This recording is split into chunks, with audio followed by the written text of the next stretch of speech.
कल राज्य की आर्थिक अपराध इकाई द्वारा लालगंज, जो कि वैशाली जिले में पड़ता है, उस थाने के थानेदार के अलग अलग ठिकानों पर छापेमारी की गई। अब आप सोचिए कि बिहार पुलिस के एक कर्मचारी या अधिकारी के घर छापेमारी पर लगभग करोड़ों रुपए के अवैध संपत्ति का पता चलता है और इस प्रकार के ना जाने कितने अधिकारियों पर और कर्मचारियों पर कितने आरोप लगे हुए हैं। जब कहा जाता है कि अवैध शराब का व्यापार पुलिस के लिए कमाई का सबसे बड़ा जरिया है, तब सत्ता पक्ष की तरफ से इसे झुठला दिया जाता है। लेकिन जिस थानेदार के यहां कल छापेमारी की गई, उसके ऊपर आरोप यही है कि उसने शराब माफियाओं की मदद से खूब पैसा कमाया है। कल वैशाली जिले में पड़ने वाले लालगंज थाने के थानेदार चंद्रभूषण शुक्ला के 4 अलग अलग ठिकानों पर आर्थिक अपराध इकाई के अलग अलग टीमों ने छापेमारी की। बाकी आपको थानेदार के भ्रष्टाचार की पूरी कहानी बताएंगे और उसके साथ ही बालू माफिया और शराब माफिया के साथ मिलकर पुलिस विभाग के अधिकारी किस प्रकार से काली कमाई कर रहे हैं, उस पर भी चर्चा करेंगे। अब नमस्कार, मेरा नाम है मोहित कुमार सिंह और आप देख रहे हैं हमारा विशेष कार्यक्रम एक्सप्लेनर।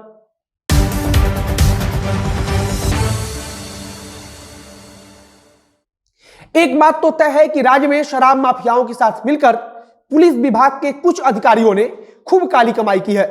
इसका प्रमाण भारतीय जनता पार्टी के प्रदेश अध्यक्ष संजय जायसवाल भी दे चुके हैं, जिन्होंने खुद कहा था कि उनके इलाके में पुलिस के संरक्षण में अवैध शराब का कारोबार होता है और पुलिस सब कुछ जानते हुए भी कुछ कार्रवाई नहीं करती है। अब पुलिस कार्रवाई क्यों नहीं करती है?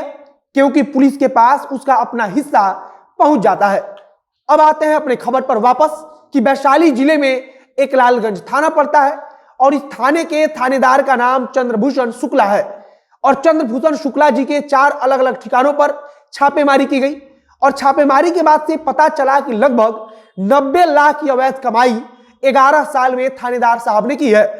बताया जा रहा है कि उनकी पत्नी के नाम पर लाखों रुपए की जमीन खरीदे गए हैं और इसके साथ ही उनके अपने पिता के नाम पर छपरा में लगभग 43 लाख रुपए का एक घर खरीदा गया है। इसके अलावा उनकी पत्नी के नाम के 9 बैंक अकाउंट्स के बारे में अभी तक जानकारी प्राप्त हुई है। छापेमारी के दौरान एक और चीज पता चला कि थानेदार साहब के नाम पर बैंक लॉकर भी है और अब पुलिस उस बैंक लॉकर को खंगालने की तैयारी में लगी है।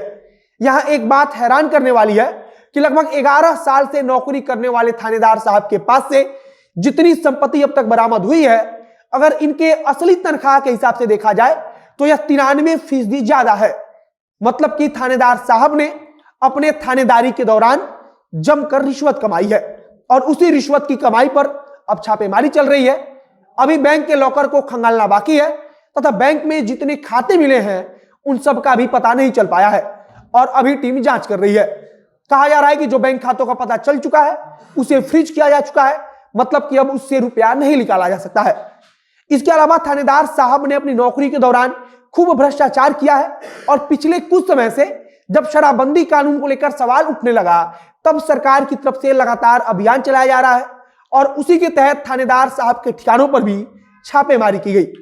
आरोप है कि चंद्रभूषण शुक्ला ने बिहार में शराबबंदी कानून लागू होने के बाद भी अपने पावर से शराब माफियाओं को फलने फूलने का अवसर दिया और शराब माफियाओं के साथ मिलकर खूब पैसा भी कमाया। थानेदार ने अपना हिस्सा लेकर शराब माफियाओं को खुलेआम अवैध व्यापार करने की इजाजत दी, यह सब आरोप लगाया जा रहा है।